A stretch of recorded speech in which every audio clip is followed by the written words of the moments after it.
धरती माता की कहानी। एक माँ थी, उसकी एक बेटी व एक बेटा था।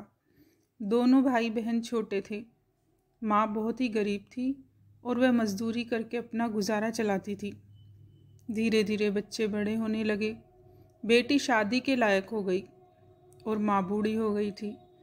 माँ ने एक दिन बेटे से कहा कि बेटा, तेरी बहन अब बड़ी हो गई है, अब तुम अपने जैसा घर और वर देखकर उसकी शादी कर दो। माँ ने कहा तो बेटे ने कहा ठीक है माँ। और इसके बाद कुछ दिनों बाद ही माँ मर गई। भाई गांव गांव घूमा लेकिन बहन के योग्य कोई वर नहीं मिला। वह घूम घूम कर थक गया।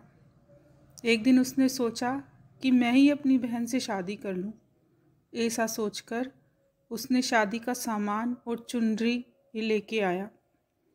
बहन ने कहा, भाई ये सब सामान क्यों लाए हो? तब भाई बोला, तेरी शादी है। गांव वालों ने बहन से कहा कि तुम्हारा भाई ही तुमसे शादी कर रहा है। बहन भाई से बोली, कोई मेहमान नहीं आए, मेरी शादी किससे कर रहे हो? भाई कुछ नहीं बोला तो बहन समझ गई कि गांव वाले सब सही कह रहे हैं।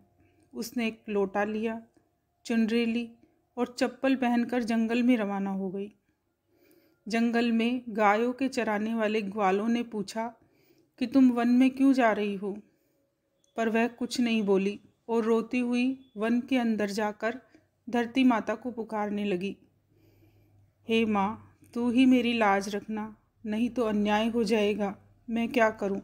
मुझे अपनी गोद में शरण दो, नहीं तो यहाँ मैं मर जाऊँगी। धरती माता फटी तो बहन ने एक तरफ लोटा, चुनरी, चप्पल रख दिए और वह धरती में अंदर जाने लगी। इतने में दौड़ता हुआ भाई वन में आया और ग्वालों से पूछा कि उसकी बहन किस तरफ गई है। ग्वालों ने कहा, तेरी बहन उधर अंदर जंगल में गई है और वह बहुत रो रही थी।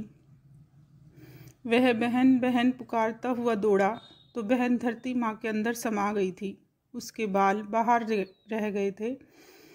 उसने अपनी बहन के बालों को मुट्ठी में पकड़ा और रोने लगा। बहन, तू सत के लिए धरती माँ की गोद में समा गई। मेरी बुद्धि भ्रष्ट हो गई थी।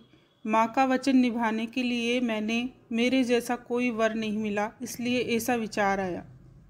पर धरती माँ ने सत्य के लिए तुझे अपने में समा लिया है। जो बाल बाहर रह गए थे वो दोब में बदल गए।